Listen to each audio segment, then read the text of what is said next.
life నీదే సరదాగా సాగాలి జారిపోతే ఇవాళ పెద్దది కదా పోవాలి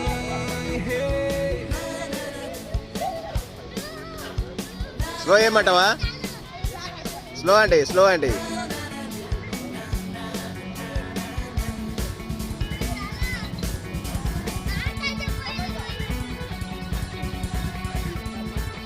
ఆయన చంపనియవా కింద అక్కడ అట్లా టచ్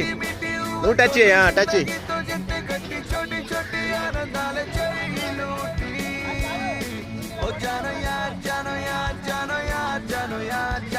టచ్ నువ్వు టచ్ నాన్న కిందికి టచ్